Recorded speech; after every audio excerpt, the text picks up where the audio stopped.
स्वागत लैके हाज़र हाँ जी प्रोग्राम गल्लां ते गीत। मैं हाँ शुक्रगुजार सिंह। दोस्तों, जे आपां अपनी जिंदगी नूं सारे पक्ष तो वाचिए ना तो कई बारी इंज लगता है कि जिंदगी खुशियां दा नां है, तो कई बारी इंज लगता है कि जिंदगी दे विच दुख ही दुख ने। कई बारी इंज लगता है कि जिंदगी दे विच असीं इकल्ले हाँ, तो कई बारी इंज लगता है कि साडे यार दोस्त, साडे सज्जन मित्र, साडे रिश्तेदार सानूं कदे भी कल्ला नहीं रहन देणगे। कई बारी तो जिंदगी कहानी लगती है, तो कई बारी इंसानी जीवन इंज लगता है कि कहानी का एक पात्र है। हुण जिंदगी कहानी है या कहानी साडी जिंदगी दे विचों निकली है, ये तो वही दस सकता है जो कहानी नूं लिखदा है, जो एक कहानीकार है, या जो कहानी की पेशकश करता है, जो कहानी की पेशकारी करता है। कहानी ਸਾਹਿਤ नाल बहुत ही गहरे रिश्ते दे विच बजी हुई है। ये दसदी है कि जिंदगी किवें जीनी है, ये दसदी है कि साड़ियाँ खुशियाँ की ने, साड़ियाँ साझां की ने, साडे दुख की ने, असी जिंदगी नूं हंडाउणा है या जिंदगी नूं बताउणा है। अज गल्लां ते गीत प्रोग्राम विच असीं गलबात करनी है कहानी दी। कहानी साडी जिंदगी दे नाल किवें जुड़ी हुई है, कहानी किद्दां दी सी, किद्दां दी है जां किद्दां दी होनी चाहीदी है। तो इस विषय के उत्ते गलबात करन लई साडे विच पहुँचे ने श्री दीप दविंदर जी, जो कि सकत्तर ने पंजाबी केंद्री लेखक सभा पंजाब तो, ते पंजाबी भाषा के सिरमौर कहानीकार ने। बहुत बहुत स्वागत है सर। बहुत मेहरबानी जी, बहुत शुक्रिया जी। सर, अज का साडा विषा जो कहानी नूं लैके असीं चल रहे हाँ, क्योंकि साहित्य का एक बहुत ही अनिखड़वां अंग है कहानी, जो दसदी है जिंदगी किवें जीनी है। हुण कहानी की गल करिए जां जिंदगी की गल करिए तो इंज लगता है कि दोवें आपस दे विच जुड़े हुए ने। कई बारी जिंदगी कहानी लगती है, कई बारी इंज लगता है कि शायद कहानी का एक पात्र है जिंदगी। तुसी कहानी ते जिंदगी नूं दोवां संदर्भां नूं लैके किस तरह बयान दे? बहुत मेहरबानी, शुक्रगुजार जी। ये तो पहला कि मैं मानवी जीवन ते कहानी की गलबात नूं शुरू करा। मैं बहुत धन्नवादी हाँ दूरदर्शन की समुची टीम का, क्योंकि अज के तेज तरार युग दे विच ਜਦੋਂ ਵੱਖ-ਵੱਖ ਜਿਹੜੇ ਸੋਸ਼ਲ ਮੀਡੀਆ ਦੇ ਚੈਨਲ ਨੇ ਜਾਂ ਹੋਰ ਪ੍ਰਾਈਵੇਟ ਚੈਨਲ ਨੇ ਆਪਣੀ TRP ਵਧਾਉਣ ਨੂੰ ਤਰ੍ਹਾਂ ਦੇ ਪ੍ਰੋਗਰਾਮ ਪੇਸ਼ ਕਰਦੇ ਨੇ, ਦਰਸ਼ਕਾਂ ਨੂੰ ਲੁਭਾਉਣ ਲਈ, ਆਪਣੇ ਵੱਲ ਖਿੱਚਣ ਲਈ ਕਈ ਕੁਛ ਰੰਗ ਜਿਹੜੇ ਉਹ ਪੇਸ਼ ਕਰਕੇ ਦਰਸ਼ਕਾਂ ਨੂੰ ਖਿੱਚਦੇ ਆ। ਲੇਕਿਨ ਵਧਾਈ ਦਾ ਪਾਤਰ ਹੈ ਦੂਰਦਰਸ਼ਨ ਕੇ ਸਾਹਿਤ ਵਰਗੀ ਸਿਨਫ ਨੂੰ ਪੇਸ਼ ਕਰਨਾ, ਕਹਾਣੀ ਦੀਆਂ ਗੱਲਾਂ ਕਰਨੀਆਂ, ਸ਼ਾਇਰੀ ਦੀਆਂ ਗੱਲਾਂ ਕਰਨੀਆਂ, ਚੰਗੇ ਸਾਹਿਤਕਾਰਾਂ ਨੂੰ ਬੁਲਾ ਕੇ ਉਹਨਾਂ ਦੇ ਨਾਲ ਰੂਬਰੂ ਲੋਕਾਂ ਦਾ ਕਰਾਉਣਾ।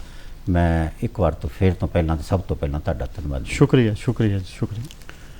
देखो, जदों असीं कहानी की गल करते हैं तो जरूर साडे सुत्ते सिद्ध, साडे बचपन आड़े भोले जिहा जीवन जिहड़ा वो साडे सामने आउंदा है कि असीं किवें अपने वड्डियां वडेरियां कोलों निक्कियां निक्कियां बातां सुन के ते कहानी दे नाल जुड़दे हैं।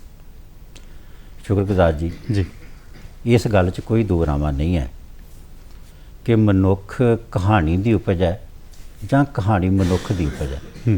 दोवें चीज़ां नाल नाल चलदियां ने जी। उहदा कारण ये वे कि मनुख जदों भी इस वातावरण दे विच, इस दुनिया दे विच अपनी अख खोलदा है, चाहे वह रोंदा है, चाहे वह हसदा है, चाहे वह रुसदा है, उहदे मरने ने, उहदे परने ने, उहदे विआह ने, मुकलावे ने, उहदियां साक ने, सकीरियां ने, उहदा आंढ है, गुआंढ है, उहदा बाजार है जां घर है, हर रोज़ वो किसी ना किसी जरिए कहानी नाल ही जुड़दा है।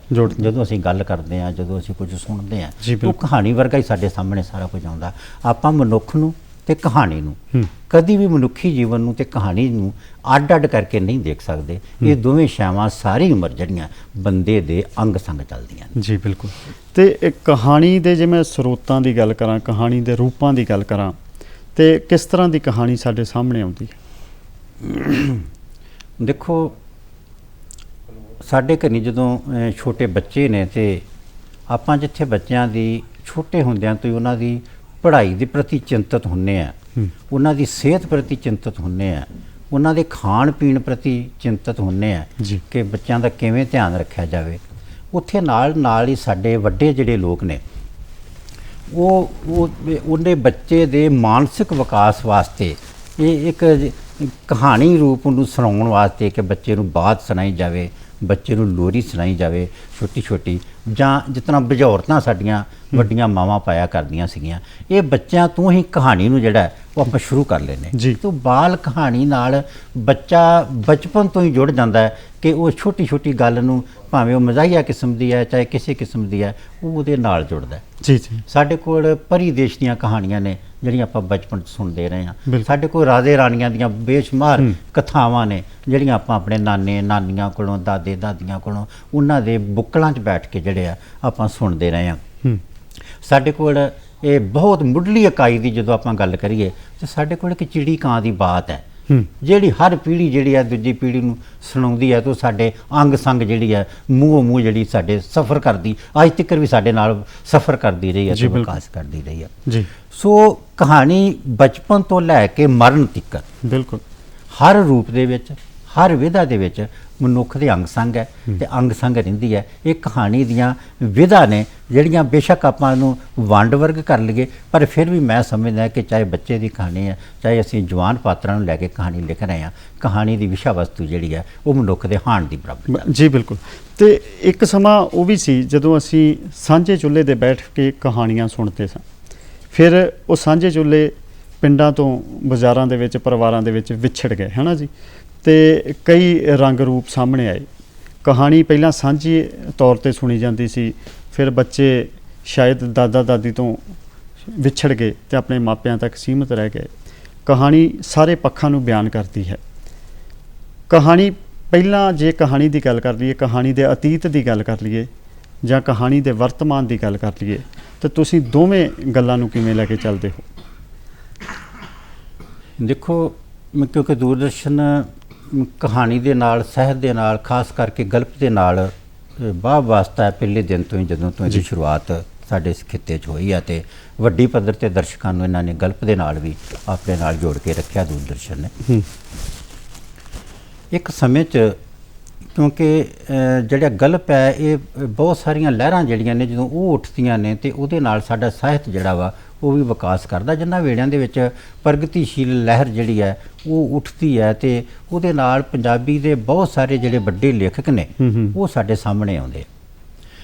ਸ਼ੁਕਰਗੁਜ਼ਾਰ ਜੀ, ਤੁਸੀਂ ਮੇਰੀ ਗੱਲ ਨਾਲ ਸਹਿਮਤ ਹੋਵੋਗੇ ਕਿਉਂਕਿ ਤੁਸੀਂ ਇੱਕ ਸਾਹਿਤਕ ਪਰਿਵਾਰ ਦੇ ਵਿੱਚੋਂ ਜੇ, ਜਿਨ੍ਹਾਂ ਵੇੜਿਆਂ ਦੇ ਵਿੱਚ ਉਹ ਸਾਡੇ ਵੱਡੇ ਲੇਖਕ, ਚਾਹੇ ਉਹਨਾਂ ਦੇ ਵਿੱਚ ਜਸਵੰਤ ਸਿੰਘ ਕਮਲ ਹੋਰਾਂ ਦਾ ਨਾਮ ਆਪਾਂ ਲੈ ਸਕਦੇ ਹਾਂ, ਨਾਨਕ ਸਿੰਘ ਹੋਰਾਂ ਦਾ ਨਾਮ ਲੈ ਸਕਦੇ ਹਾਂ, ਜਾਂ ਸੋਹਣ ਸਿੰਘ ਸੀਤਲ ਹੋਰੀ ਆਪਣੇ ਢਾਡੀ ਪ੍ਰਸੰਗਾਂ ਤੋਂ ਬਾਅਦ ਜਦੋਂ ਸਾਹਿਤਕ ਨਾਵਲ ਉਹਨਾਂ ਦੇ ਪੜ੍ਹਦੇ ਹਾਂ ਉਹਨਾਂ ਦਾ ਨਾਮ ਲੈ ਸਕਦੇ ਹਾਂ, ਵਰਿਆਮ ਸਰੂਪ ਪਣਖੀ ਹੋਰਾਂ ਦਾ ਨਾਮ ਲੈ ਸਕਦੇ ਹਾਂ, ਕਈ ਨਾਮ ਆਪਾਂ ਇਸ ਕਿਸਮ ਦੇ ਗਿਣਾ ਸਕਦੇ ਹਾਂ, ਪ੍ਰਿੰਸੀਪਲ ਸੁਜਾਨ ਸਿੰਘ ਹੋਰਾਂ ਦਾ, ਬਿਲਕੁਲ ਵਰਿਆਮ ਸਿੰਘ ਸੰਧੂ ਹੋਰਾਂ ਸਮੇਤ, ਕਿ ਜਿਹੜੀਆਂ ਉਹਨਾਂ ਨੇ ਉਸ ਵੇਲੇ ਪੰਜਾਬੀ ਗਲਪ ਦੇ ਵਿੱਚ ਰਚਨਾਵਾਂ ਲਿਖੀਆਂ, ਖਾਸ ਕਰਕੇ ਕਹਾਣੀ ਨੂੰ ਲੈ ਕੇ, ਉਹਨਾਂ ਨੂੰ ਲੋਕਾਂ ਨੇ ਵੱਡੀ ਪੱਧਰ 'ਤੇ ਪਸੰਦ ਕੀਤਾ ਜੀ। ਉਹ ਪਸੰਦ ਕਰਨ ਦੇ ਨਾਲ ਨਾਲ ਜਿਹੜੀ ਬਹੁਤ ਵੱਡੀ ਇੱਕ ਨਵੀਂ ਕਿਸਮ ਦੀ ਲਹਿਰ ਸਾਡੇ ਇਸ ਖਿੱਤੇ 'ਚ ਪੈਦਾ ਹੋਈ, ਉਹ ਹੀ ਸੀਗਾ ਕਿ ਵੱਡੇ ਪੱਧਰ 'ਤੇ ਆਮ ਲੋਕਾਂ ਦਾ ਗਲਪ ਦੇ ਨਾਲ ਜੁੜਨਾ, ਇੱਕ ਵੱਡੀ ਪੱਧਰ 'ਤੇ ਪਾਠਕਾਂ ਦਾ ਪੰਜਾਬੀ ਪੜ੍ਹਨ ਵਾਲੇ ਲਗਾਓ ਪੈਦਾ ਹੋਣਾ। ਖਾਸ ਕਰਕੇ ਧਾਰਮਿਕ ਗੂੜ ਗਿਆਨ ਦੀਆਂ ਜਿਹੜੀਆਂ ਕਿਤਾਬਾਂ ਉਹ ਸ਼ਹਿਰ ਗਏ ਖਰੀਦ ਕੇ ਲਿਆਉਂਦੇ ਸੀਗੇ, ਜਾਂ ਕਿ ਕਿੱਸਾ ਯੁੱਗ ਸਾਡੇ ਕੋਲ ਬਹੁਤ ਵੱਡਾ ਉਹਨਾਂ ਵੇਲਿਆਂ ਦੇ ਵਿੱਚ ਮੇਲਿਆਂ ਤੇ ਹੱਟੀਆਂ ਦੇ ਉੱਤੇ ਸਾਨੂੰ ਮਿਲਦਾ ਸੀਗਾ, ਉਹਦੇ 'ਚ ਉਹਨਾਂ ਨੇ ਕਹਾਣੀ ਪੜ੍ਹਨ ਵੱਲ, ਗਲਪ ਪੜ੍ਹਨ ਵੱਲ ਇਹਨਾਂ ਵੱਡੇ ਲੇਖਕਾਂ ਨੇ ਇੱਧਰ ਨੂੰ ਮੋੜਿਆ। ਉਹਦੇ 'ਚ ਪੰਜਾਬੀ ਕਹਾਣੀ ਨੇ ਤਰੱਕੀ ਜਿੱਥੇ ਕੀਤੀ, ਜਿੱਥੇ ਪੰਜਾਬੀ ਨਾਵਲ ਨੇ, ਗਲਪ ਨੇ ਤਰੱਕੀ ਕੀਤੀ, ਉੱਥੇ ਨਾਲ ਦੀ ਨਾਲ ਸਾਡੀ ਭਾਸ਼ਾ ਦਾ ਵੀ ਵਿਕਾਸ ਹੋਇਆ ਕਿ ਪੰਜਾਬੀ ਨੂੰ ਵੱਡੀ ਪੱਧਰ ਦੇ ਉੱਤੇ ਜਿਹੜਾ ਵਾ ਉਹ ਪੜ੍ਹਿਆ ਜਾਣ ਲੱਗਾ, ਸੁਣਿਆ ਜਾਣ ਲੱਗਾ ਤੇ ਸੁਣਾਇਆ ਜਾਣ ਲੱਗਾ। ਤੁਸੀਂ ਭਾਸ਼ਾ ਦੀ ਗੱਲ ਕੀਤੀ ਹੈ। ਭਾਸ਼ਾ ਬੜੇ ਮਾਇਨੇ ਰੱਖਦੀ ਹੈ ਕਿ ਭਾਸ਼ਾ ਜਿੰਨੀ ਸਾਦੀ ਹੋਏਗੀ ਉਨੀ ਇੱਕ ਸਰੋਤੇ ਨੂੰ ਜਾਂ ਇੱਕ ਪਾਠਕ ਨੂੰ ਵਧੀਆ ਲੱਗੇਗੀ। ਤੇ ਕਈ ਵਾਰੀ ਕੀ ਹੁੰਦਾ ਹੈ, ਸਾਹਿਤ ਦੇ ਕਈ ਖੇਤਰ ਹੁੰਦੇ ਨੇ, ਚਾਹੇ ਕਹਾਣੀ ਹੋ ਜੇ, ਕਵਿਤਾ ਹੋ ਜੇ, ਕਈ ਵਾਰੀ ਸ਼ਬਦ ਬਹੁਤ ਵੱਡੇ ਹੁੰਦੇ ਨੇ, ਭਾਰੀ ਹੁੰਦੇ ਨੇ ਤੇ ਆਮ ਲੋਕਾਂ ਦੇ ਸਮਝ ਨਹੀਂ ਆਉਂਦੇ। ਤੁਸੀਂ ਭਾਸ਼ਾ ਨੂੰ ਲੈ ਕੇ ਕਿੰਨਾ ਕੁ ਸੰਜੀਦਾ ਹੋ ਕਹਾਣੀ ਦੇ ਪੱਖ ਤੋਂ? ਦੇਖੋ, ਮੈਂ ਪੰਜਾਬੀ ਗਲਪ ਦਾ ਵਿਦਿਆਰਥੀ ਹਾਂ ਤੇ ਕਹਾਣੀ ਮੇਰਾ ਵੀ ਕਾਰਜ ਖੇਤਰ ਹੈ ਜੀ। ਮੈਂ ਜਿਨ੍ਹਾਂ ਲੋਕਾਂ ਦਾ ਜ਼ਿਕਰ ਕੀਤਾ ਹੈ ਉਹਨਾਂ ਲੋਕਾਂ ਨੂੰ ਅੱਜ ਤੱਕ ਉਹਨਾਂ ਦਾ ਨਾਮ ਲੈ ਕੇ ਆਪਾਂ ਯਾਦ ਕਰਦੇ ਹਾਂ ਜੀ ਕਿ ਉਹਨਾਂ ਨੇ ਇਸ ਕਿਸਮ ਦੀਆਂ ਕਹਾਣੀਆਂ ਜਿਹੜੀਆਂ, ਬਿਲਕੁਲ ਬਿਲਕੁਲ, ਜਿੱਥੇ ਉਹਨਾਂ ਦੇ ਸਾਹਿਤ ਨੂੰ ਲੋਕਾਂ ਨੇ, ਉਹਨਾਂ ਦੇ ਲਿਖੇ ਨੂੰ ਪਿਆਰ ਕੀਤਾ, ਜੀ ਉੱਥੇ ਉਹਨਾਂ ਦੀ ਸ਼ਖਸੀਅਤ ਨੂੰ ਵੀ ਲੋਕਾਂ ਨੇ ਉਹਨਾਂ ਹੀ ਪਿਆਰ ਕੀਤਾ। ਜੀ ਜੀ ਉਹਦੇ ਕੀ ਕਾਰਨ ਸੀਗੇ ਹੂੰ ਕਿ ਜਿਨ੍ਹਾਂ ਲੋਕਾਂ ਦੀ ਆਪਾਂ ਗੱਲ ਕਰ ਰਹੇ ਹਾਂ, ਜਿਨ੍ਹਾਂ ਮਜ਼ਦੂਰਾਂ ਦੀ ਗੱਲ ਕਰ ਰਹੇ ਹਾਂ, ਜਿਨ੍ਹਾਂ ਕਿਸਾਨਾਂ ਦੀ ਗੱਲ ਕਰ ਰਹੇ ਹਾਂ, ਜਿਨ੍ਹਾਂ ਔਰਤਾਂ ਦੀ ਗੱਲ ਕਰ ਰਹੇ ਹਾਂ, ਜੀ ਕਿ ਭਾਸ਼ਾ ਵੀ ਉਹਨਾਂ ਦੀ ਹੈ, ਹੂੰ ਦੁੱਖ ਸੁੱਖ ਵੀ ਉਹਨਾਂ ਦੇ ਹੈ। ਬਿਲਕੁਲ ਉਹਨਾਂ ਲੋਕਾਂ ਨੇ ਉਹਨਾਂ ਦੀ ਭਾਸ਼ਾ 'ਚ ਉਹਨਾਂ ਦੇ ਦੁੱਖ ਸੁੱਖ, ਉਹਨਾਂ ਦੀਆਂ ਲੋੜਾਂ ਥੋੜ੍ਹਾ ਵੱਲ ਧਿਆਨ 'ਚ ਰੱਖ ਕੇ ਸਾਰਾ ਕੁਝ ਸਿਰਜਿਆ। ਜੀ ਜੀ ਅੱਜ ਸਾਨੂੰ ਬਹੁਤ ਲੋੜ ਹੈ ਇਸ ਗੱਲ ਦੀ, ਕਿਉਂਕਿ 21ਵੀਂ ਸਦੀ 'ਚ ਆਪਾਂ ਪ੍ਰਵੇਸ਼ ਕਰ ਗਏ ਹਾਂ। ਇਸ ਗੱਲ 'ਚ ਕੋਈ ਸ਼ੱਕ ਨਹੀਂ ਹੈ ਕਿ ਆਪਾਂ ਉਸ ਪੀੜ੍ਹੀ ਨਾਲੋਂ ਬਹੁਤ ਚੰਗਾ ਖਾਣ ਪੀਣ ਲੱਗ ਗਏ ਹਾਂ, ਆਪਾਂ ਉਸ ਪੀੜ੍ਹੀ ਨਾਲੋਂ ਬਹੁਤ ਚੰਗਾ ਬੋਲਣ ਚਾਲਣ ਲੱਗ ਗਏ ਹਾਂ, ਆਪਾਂ ਉਸ ਪੀੜ੍ਹੀ ਨਾਲੋਂ ਬਹੁਤ ਜ਼ਿਆਦਾ ਘੁੰਮਣ ਫਿਰਨ ਲੱਗ ਗਏ ਹਾਂ। ਤੇ ਜ਼ਾਹਰਾ ਤੌਰ ਦੇ ਉੱਤੇ ਕਿ ਜਦੋਂ ਆਪਾਂ ਇੰਨਾ ਵਿਕਾਸ ਕਰਦੇ ਹਾਂ ਤੇ ਸਾਡੀ ਬੋਲ ਚਾਲ ਦੇ ਵਿੱਚ, ਸਾਡੇ ਲਿਖਣ ਪੜ੍ਹਨ ਦੇ ਵਿੱਚ ਵੀ ਫਰਕ ਤਾਂ ਜ਼ਰੂਰ ਆਉਂਦਾ। ਬਿਲਕੁਲ ਜੀ ਬਿਲਕੁਲ। ਲੇਕਿਨ ਜਿਸ ਸਾਹਿਤ ਦੇ ਵਿੱਚ, ਜਿਸ ਕਹਾਣੀ ਦੀ ਆਪਾਂ ਜਦੋਂ ਗੱਲ ਕਰਨੀ ਹੈ, ਜੇ ਸਾਡਾ ਉਹਦੇ 'ਚ ਵੀ ਭਾਸ਼ਾਈ ਤੌਰ ਦੇ ਉੱਤੇ ਜੇ ਉਨਾ ਹੀ ਫਰਕ ਆਉਂਦਾ ਹੈ, ਤੇ ਇਹ ਸ਼ੁਕਰਗੁਜ਼ਾਰ ਜੀ ਮੈਂ ਇਸ ਗੱਲ 'ਚ ਕੋਈ ਝਿਜਕ ਮਹਿਸੂਸ ਨਹੀਂ ਕਰਦਾ ਕਿ ਜਦੋਂ ਆਪਾਂ ਕਹਾਣੀ ਵਰਗੀ ਗੱਲ ਕਿਸੇ ਸਾਹਿਤਕ ਰਸਾਲੇ ਤੋਂ ਪੜ੍ਹਦੇ ਹਾਂ ਤੇ ਕੀ ਕਾਰਨ ਨੇ ਕਿ ਉਹਦੇ ਪੇਜ ਦੇ 2-3 ਪੈਰੇ ਪੜ੍ਹਨ ਤੋਂ ਬਾਅਦ ਅਸੀਂ ਉਕਤਾ ਜਾਂਦੇ ਹਾਂ, ਸਾਨੂੰ ਉਹ ਕਹਾਣੀ ਬੋਝਲ ਲੱਗਣ ਲੱਗ ਜਾਂਦੀ ਹੈ, ਤਾਂ ਆਪਾਂ ਉਹਦਾ ਵਰਕਾ ਪਲਟਦੇ ਹਾਂ ਤੇ ਕੋਈ ਅਗਲੀ ਕਹਾਣੀ ਲੱਭਣ ਦੀ ਕੋਸ਼ਿਸ਼ ਕਰਦੇ ਹਾਂ। ਉਹ ਕਹਾਣੀ ਕੀ ਹੋਈ ਜਿਹੜੀ ਭਾਸ਼ਾ ਜਿਹੜੀ ਹੈ ਉਹ ਪੜ੍ਹਨ ਵਾਲੇ ਨੂੰ ਆਪਣੇ ਨਾਲ ਜੋੜ ਕੇ ਨਹੀਂ ਰੱਖਦੀ। ਸਾਨੂੰ ਸਭ ਤੋਂ ਪਹਿਲਾਂ ਇਸ ਗੱਲ ਦਾ ਧਿਆਨ ਐਜ ਇੱਕ ਕਹਾਣੀਕਾਰ ਰੱਖਣਾ ਬਹੁਤ ਜ਼ਰੂਰੀ ਹੈ ਕਿ ਜਿਹੜੀ ਗੱਲ ਤੁਸੀਂ ਲਿਖ ਰਹੇ ਹੋ, ਜਿਹਨਾਂ ਲੋਕਾਂ ਵਾਸਤੇ ਲਿਖ ਰਹੇ ਹੋ, ਕਿ ਉਹਨਾਂ ਦੇ ਪੜ੍ਹਨ ਦੇ ਹਾਣ ਦੀਆਂ ਉਹ ਗੱਲਾਂ ਆਪਾਂ ਕਰ ਰਹੇ ਹਾਂ। ਬਿਲਕੁਲ ਇਹ ਗੱਲ ਬਿਲਕੁਲ ਠੀਕ ਹੈ। ਜਿੰਨੀ ਭਾਸ਼ਾ ਸਾਦੀ ਹੋਵੇਗੀ ਜਾਂ ਜਿੰਨੀ ਲੇਖਣੀ ਸਾਦੀ ਹੋਵੇਗੀ, ਉਹਨਾਂ ਮਨ ਨੂੰ ਸਕੂਨ ਵੀ ਦੇਵੇਗੀ। ਤੇ ਇੱਕ ਗੱਲ ਮੇਰੇ ਜ਼ਿਹਨ ਦੇ ਵਿੱਚ ਆ ਰਹੀ ਹੈ ਕਿ ਪੰਜਾਬੀ ਕਹਾਣੀ ਦਾ ਸਿਰਮੌਰ ਨਾਂ ਹੈ ਦੀਪ ਦਵਿੰਦਰ। ਇਸ ਵਕਤ ਤੁਸੀਂ ਸਕੱਤਰ ਹੋ ਕੇਂਦਰੀ ਪੰਜਾਬੀ ਲੇਖਕ ਸਭਾ ਦੇ। ਬਹੁਤ ਵਧੀਆ ਗੱਲਬਾਤ ਚੱਲ ਰਹੀ ਹੈ। ਤੁਸੀਂ ਵੀ ਬਹੁਤ ਕਹਾਣੀਆਂ ਲਿਖੀਆਂ ਨੇ, ਪਰ ਕਹਾਣੀਕਾਰ ਦੇ ਪਿੱਛੇ ਵੀ ਕੋਈ ਨਾ ਕੋਈ ਇਤਿਹਾਸ ਹੁੰਦਾ ਹੈ। ਤੇ ਉਹ ਜੇ ਮੈਂ ਜਾਣਨਾ ਚਾਹਾਂ ਵੀ ਤੁਹਾਨੂੰ ਇਹ ਕਹਾਣੀ ਦੀ ਚੇਟਕ ਕਿਵੇਂ ਲੱਗੀ, ਤਾਂ ਉਸ ਬਾਰੇ ਜ਼ਰੂਰ ਦੱਸੋ। ਬਿਲਕੁਲ ਜੀ, ਪਰ ਮੈਂ ਇਸ ਗੱਲ ਦੀ ਪਹਿਲਾਂ ਮਾਫੀ ਮੰਗ ਲਵਾਂ, ਕਿਉਂਕਿ ਸਾਡੇ ਰੱਬ ਵਰਗੇ ਦਰਸ਼ਕ ਜਿਹੜੇ ਆ ਉਹ ਸਾਨੂੰ ਦੇਸ਼ ਵਿਦੇਸ਼ 'ਚ ਸੁਣ ਰਹੇ ਆ। ਮੈਂ ਬਹੁਤੀਆਂ ਨਿੱਜੀ ਗੱਲਾਂ ਨਹੀਂ ਅੱਜ ਕਰਨੀਆਂ, ਕਿਉਂਕਿ ਇਹ ਜਦੋਂ ਕਹਾਣੀ ਵਰਗੀ ਵੱਡੀ ਵਿਧਾ ਨੂੰ ਆਪਾਂ ਸ਼ੁਰੂ ਕੀਤਾ ਤੇ ਕੋਸ਼ਿਸ਼ ਕਰਾਂਗੇ ਕਿ ਜ਼ਿਆਦੀਆਂ ਗੱਲਾਂ ਆਪਾਂ ਕਹਾਣੀ ਨੂੰ ਲੈ ਕੇ ਕਰੀਏ। ਲੇਕਿਨ ਜਦੋਂ ਮੈਂ ਸੋਚਦਾ ਸਵੇਰੇ ਉੱਠ ਕੇ ਕਿ ਕਹਾਣੀ ਵਰਗੀ ਸਿਨਫ ਦੇ ਨਾਲ ਮੈਂ ਕਿੰਜ ਜੁੜਿਆ, ਦੋ ਗੱਲਾਂ ਨੇ ਭਾਜੀ। ਪਹਿਲੀ ਗੱਲ ਇਹ ਵੇ ਕਿ ਸਾਡੇ ਘਰਾਂ ਦਾ ਮਾਹੌਲ ਅਸੀਂ ਆਪਣੇ ਬੱਚਿਆਂ ਨੂੰ ਕਿਸ ਕਿਸਮ ਦਾ ਦੇ ਰਹੇ ਹਾਂ। ਇਹ ਮੇਰੀ ਪੀੜ੍ਹੀ ਸਮੇਤ ਮੇਰੇ ਤੋਂ ਪਹਿਲਾਂ ਜਿੰਨੇ ਵੀ ਲਿਖਣ ਪੜ੍ਹਨ ਵਾਲੇ ਨੇ, ਜਦੋਂ ਵੀ ਉਹਨਾਂ ਨੂੰ ਆਪਾਂ ਕੋਈ ਸਵਾਲ ਪੁੱਛਦੇ ਹਾਂ ਤੇ ਸਾਰਿਆਂ ਦਾ ਲਗਭਗ ਮੇਰੇ ਵਰਗਾ ਹੀ ਜਵਾਬ ਹੁੰਦਾ ਹੈ ਕਿ ਸਾਡੇ ਘਰ ਸਾਡਾ ਪਿਓ ਕਿਤਾਬਾਂ ਪੜ੍ਹਦਾ ਸੀ ਜਾਂ ਸਾਡੀ ਮਾਂ ਕਿਤਾਬਾਂ ਪੜ੍ਹਦੀ ਸੀਗੀ, ਅਸੀਂ ਉਹਨਾਂ ਦੇ ਕਰਕੇ ਇਤਨਾ ਹੋਏ। ਪਰ ਮੈਨੂੰ ਬਹੁਤ ਮਾਣ ਰਹਿੰਦਾ ਕਿ ਮੇਰਾ ਬਾਪ ਕਿਰਤੀ ਸੀਗਾ, ਰਾਜ ਮਿਸਤਰੀ ਦਾ ਕੰਮ ਕਰਦਾ ਸੀਗਾ। ਜਦੋਂ ਵੀ ਉਹਨੇ ਕਿਤੇ ਮੇਲੇ ਮਸਾਦੇ ਜਾਂ ਕਿਤੇ ਮੱਸਿਆ ਦੇ ਉੱਤੇ ਸ਼ਹਿਰ ਵੱਲ ਨੂੰ ਜਾਣਾ ਤੇ ਉਹ ਵਾਪਸੀ ਦੇ ਉੱਤੇ ਜ਼ਰੂਰ ਕੋਈ ਨਾ ਕੋਈ ਕਿਤਾਬ ਖਰੀਦ ਕੇ ਲਿਆਉਂਦਾ ਸੀ। ਫਿਰ ਉਹਨੇ ਖਰੀਦ ਕੇ ਕਿਤਾਬ ਸੈਲਫ ਦੇ ਉੱਤੇ ਰੱਖ ਕੇ ਤੇ ਸੰਤੋਖ ਨਹੀਂ ਦੇਣੀ।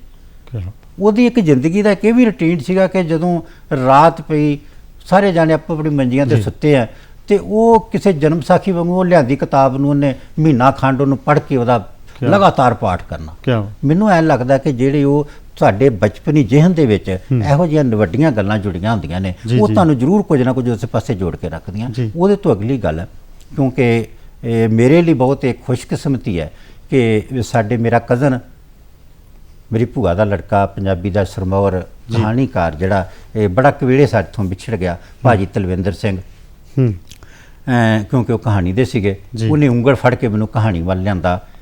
ਕਹਾਣੀ ਦੀਆਂ ਬਹੁਤ ਮੁੱਲਵਾਨ ਕਿਤਾਬਾਂ ਇੱਕ ਸਮੇਂ 'ਚ ਮੈਨੂੰ ਪੜ੍ਹਨ ਨੂੰ ਦੇਣੀਆਂ ਕਿ ਇਹ ਕਿਤਾਬ ਤੂੰ ਪੜ੍ਹ। ਉਹਨੇ ਕਹਾਣੀ ਦੇ ਵਿੱਚ ਮੈਨੂੰ ਚੰਡਿਆ ਵੀ, ਚੰਗੇ ਥਾਂ ਦੇ ਉੱਤੇ ਛਪਣ ਵਾਸਤੇ ਵੀ ਉਹਨੇ ਬਹੁਤ ਮੇਰੀ ਮਦਦ ਕੀਤੀ। ਮੈਂ ਰਿਣੀ ਰਹਿਣਾ ਕਿ ਮੈਨੂੰ ਉਹਨੇ ਕਹਾਣੀ ਵਾਲੇ ਪਾਸੇ ਲਿਆਂਦਾ।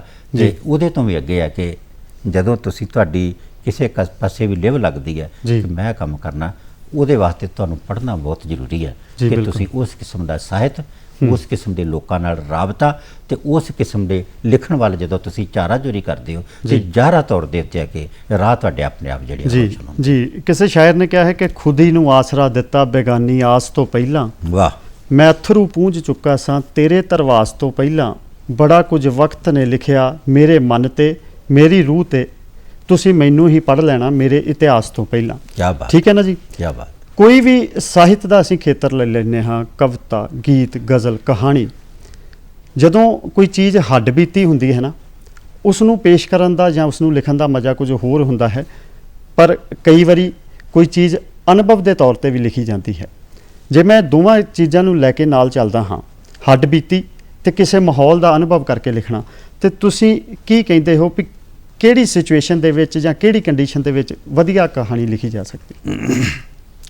ਬਾਬੇ ਨਜ਼ਮੀ ਹੋਰਾਂ ਦੀ ਗਜ਼ਲ ਦਾ ਇੱਕ ਸ਼ੇਰ ਹੈ ਜੀ ਕਿ ਇਉਂ ਲੱਗਦਾ ਹੈ ਜੋ ਮੇਰੀ ਲਾਡੋ ਮੇਰੇ ਹੀ ਭਾਂਡੇ ਮਾਂਜੇਗੀ। ਵਾਹ। ਇਉਂ ਲੱਗਦਾ ਹੈ ਜਿਉਂ ਮੇਰੀ ਲਾਡੋ ਮੇਰੇ ਹੀ ਭਾਂਡੇ ਮਾਂਜੇਗੀ, ਇਹਨੂੰ ਟੋਰਨ ਲਈ ਮੈਂ ਕਿੱਥੋਂ ਮੋਟਰ ਕਾਰ ਦਿਆਂ। ਵਾਹ ਵਾਹ ਵਾਹ ਵਾਹ। ਨਵੇਂ ਰਿਵਾਜਾਂ ਜਿਹੜਾ ਕੀਤਾ ਹੈ ਹਮ ਸਾਏ ਦੀ ਧੀ ਦਾ ਹਾਲ, ਇੱਕ ਦਿਲ ਕਰਦਾ ਹੈ ਕਿ ਆਪਣੇ ਹੱਥੀਂ ਆਪਣੀ ਲਾਡੋ ਮਾਰ ਦਿਆਂ। ਓਏ ਹੋਏ। ਜਿਹੜੇ ਤੁਹਾਡੇ ਸਵਾਲ ਦੇ ਅੰਦਰ ਇਹ ਗੱਲ ਹੈ ਕਿ ਖਾਸ ਘਟਨਾ ਜਿਹੜੀ ਹੈ ਉਹ ਕਹਾਣੀ ਲਿਖਣ ਵੱਲ ਪ੍ਰੇਰਿਤ ਕਰਦੀ ਹੈ। ਖਾਸ ਮਾਹੌਲ ਜਿਹੜਾ ਤੁਸੀਂ ਉਹਦੇ 'ਚ ਕਹਾਣੀ ਲਿਖਦੇ ਹੋ। ਬਾਬੇ ਨਜ਼ਮੀ ਦੀ ਗੱਲ ਨੂੰ ਨਾਲ ਮੈਂ ਸਹਿਮਤੀ ਜਤਾਉਂਦਿਆਂ ਕਿ ਜਿਹੜੀ ਘਟਨਾ ਤੁਸੀਂ ਘਟੀ ਦੇਖਦੇ ਹੋ, ਇਨ ਬਿਨੋਂ ਕਹਾਣੀ ਨਹੀਂ ਹੋ ਸਕਦੀ ਜੀ। ਘਟਨਾ ਖਬਰ ਦਾ ਹਿੱਸਾ ਹੋ ਸਕਦੀ ਹੈ ਜੀ ਬਿਲਕੁਲ। ਕਹਾਣੀ ਜਿਹੜੀ ਹੈ ਉਹਦੇ ਤੇ ਆਈਡੀਆ ਜ਼ਰੂਰ ਮਿਲ ਸਕਦਾ ਹੈ। ਜਿਵੇਂ ਮੇਰੇ ਆਪਣੇ ਸ਼ਾਇਰ ਮਿੱਤਰ ਦੇਵਦਰਦ ਹੋਰਾਂ ਦੀ ਇੱਕ ਕਿਸੇ ਸੁਣਾਈ ਘਟਨਾ ਦੀ ਛੋਟੀ ਜੀ ਗੱਲ ਦੇ ਤੋਂ ਮੇਰੀ ਕਹਾਣੀ ਜਿਹੜੀ ਹੈ ਉਹ ਉਸਰੀ ਸੀਗੀ। ਤੇ ਉਸੇ ਕਹਾਣੀ ਦੇ ਉੱਤੇ ਪਿਛਲੀ ਵਾਰੀ ਜਦੋਂ 2019 ਦਾ ਸਰਵੇਖਣ ਹੋਇਆ ਤੇ ਉਹ ਬਿਹਤਰੀਨ ਕਹਾਣੀਆਂ ਦੇ ਵਿੱਚ ਉਹਦਾ ਸ਼ੁਮਾਰ ਹੋਇਆ, ਓੜਕ ਸੱਚ ਰਹੀ। ਕਹਾਣੀ ਘਟਨਾ ਤੋਂ ਕਹਾਣੀ ਨਹੀਂ ਜੋੜ ਸਕਦੀ। ਅਸੀਂ ਬਹੁਤ ਸਾਰੇ ਮਿੱਤਰ ਬੈਠ ਕੇ ਜਦੋਂ ਇਸ ਗੱਲ ਦੀ ਡਿਸਕਸ ਕਰਦੇ ਹਾਂ ਕਿਤੇ ਸਾਹਿਤਕ ਸਮਾਗਮਾਂ ਦੇ ਵਿੱਚ, ਤੇ ਕਈ ਛੁਪਲੇ ਜਿਹੜੇ ਨਵੇਂ ਸਾਡੇ ਸਖੰਤਰੂ ਲੇਖਕ ਨੇ ਉਹ ਇਹ ਗੱਲ ਕਹਿ ਦਿੰਦੇ ਆ ਕਿ ਨਹੀਂ ਇਹ ਗੱਲ ਤਾਂ ਹੋਈ ਹੈ, ਇਹ ਤਾਂ ਝੂਠੀ ਹੋ ਨਹੀਂ ਸਕਦੀ। ਜੇ ਹੋਈ ਗੱਲ ਹੈ ਫਿਰ ਉਹ ਕਹਾਣੀ ਨਹੀਂ ਹੈ। ਜਿਹੜੀ ਕਹਾਣੀ ਹੈ ਉਹ ਹੈ ਕਿ ਉਹ ਹੋਈ ਘਟਨਾ ਨੂੰ ਵੀ ਝਠਲਾਉਂਦੀ ਹੋਵੇ, ਉਹ ਇੰਨੀ ਸੱਚ ਹੋਵੇ ਕਿ ਉਹ ਝੂਠੀ ਹੁੰਦੀ ਹੋਈ ਵੀ ਜਿਹੜੀ ਹੈ ਉਹ ਸੱਚ ਦੇ ਬਹੁਤ ਨੇੜੇ ਹੁੰਦੀ ਹੋਵੇ। ਇਸ ਕਰਕੇ ਘਟਨਾਵਾਂ ਵੱਖਰੀ ਗੱਲ ਨੇ, ਅਨੁਭਵ ਦੇ ਵਿੱਚੋਂ ਤੁਹਾਡੇ ਚੋਂ ਨਿਕਲਣਾ, ਉਹ ਅਨੁਭਵ ਤੁਹਾਡੀ ਗਲਪ ਚੇਤਨਾ ਨੂੰ, ਤੁਹਾਡੀ ਲਿਖਣ ਕਲਾ ਨੂੰ ਉਹ ਜ਼ਰੂਰੀ ਤੌਰ ਦੇ ਉੱਤੇ ਨਿਖਾਰਦਾ ਹੈ। ਉਹ ਤੁਹਾਡੇ ਪੜ੍ਹਨ ਦਾ, ਲਿਖਣ ਦਾ ਤੇ ਬੋਲਣ ਦਾ ਹੁਨਰ ਹੈ ਤੁਹਾਡੇ ਕੋਲ, ਜਿਹੜਾ ਤੁਹਾਡੇ ਲਿਖਣ ਕਾਰਜ ਦੇ ਵਿੱਚ ਤੁਹਾਡੇ ਨਾਲ ਨਾਲ ਸਹਾਈ ਹੁੰਦਾ। ਜੀ ਬਿਲਕੁਲ ਜੀ। ਖੁਸ਼ੀਆਂ ਤੇ ਗਮੀਆਂ ਨਾਲ ਮਾਣੀ ਜ਼ਿੰਦਗੀ, ਗੀਤ, ਗਜ਼ਲ, ਕਵਿਤਾ, ਕਹਾਣੀ ਜ਼ਿੰਦਗੀ। ਤੇ ਜ਼ਿੰਦਗੀ ਸਾਹਿਤ ਦੇ ਨਾਲ ਜੁੜੀ ਹੈ, ਸਾਹਿਤ ਚੋਂ ਹੀ ਜ਼ਿੰਦਗੀ ਨਿਕਲਦੀ ਹੈ ਤੇ ਅਸੀਂ ਅੱਗੇ ਵੱਧਦੇ ਹਾਂ। ਪਰ ਇਸ ਵਕਤ ਦੀਪ ਜੀ ਇੱਕ ਗੱਲ ਮੇਰੇ ਜ਼ਿਹਨ ਦੇ ਵਿੱਚ ਆ ਰਹੀ ਹੈ ਜੋ ਅਫਸੋਸ ਵੀ ਦਿੰਦੀ ਹੈ ਕਿ ਪੰਜਾਬੀ ਕਹਾਣੀ ਦਾ ਸਥਾਨ ਬਹੁਤ ਉੱਚਾ ਹੈ, ਪਰ ਜਦੋਂ ਪੰਜਾਬੀ ਨੌਜਵਾਨਾਂ ਨੂੰ, ਇਸ ਪੀੜ੍ਹੀ ਨੂੰ ਮੈਂ ਦੇਖਦਾ ਹਾਂ ਨਾ, ਆਇਲਸ ਦੇ ਟੈਸਟ ਦੇ ਕੇ ਉਹ ਬਾਹਰ ਜਾਣ ਦੀ ਹੋੜ ਦੇ ਵਿੱਚ ਲੱਗੇ ਹੋਏ ਨੇ। ਮਾਪੇ ਵੀ ਬੱਚਿਆਂ ਨੂੰ ਬਾਹਰ ਭੇਜ ਰਹੇ ਨੇ।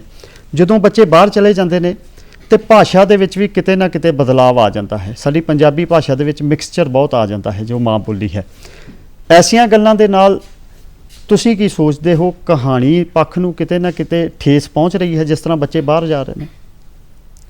ਦੇਖੋ, ਮੈਂ ਇਸ ਸਵਾਲ ਦੇ ਹਵਾਲੇ ਦੇ ਨਾਲ ਜੇ ਗੱਲ ਕਰਨੀ ਹੋਵੇ ਤੇ ਮੈਂ ਦੋ ਲਾਈਨਾਂ ਜ਼ਰੂਰ ਦੇਵਦਰ ਸਾਹਿਬ ਦੀਆਂ ਤੁਹਾਡੇ ਨਾਲ ਸਾਂਝੀਆਂ ਕਰੂੰਗਾ ਕਿ ਖੁਸ਼ੀ ਸਭਨਾਂ ਲਈ, ਖੁਦ ਲਈ ਅੰਗਿਆਰ ਮੰਗਦੇ ਨੇ। ਖੁਸ਼ੀ ਸਭਨਾਂ ਲਈ, ਖੁਦ ਲਈ ਅੰਗਿਆਰ ਮੰਗਦੇ ਨੇ।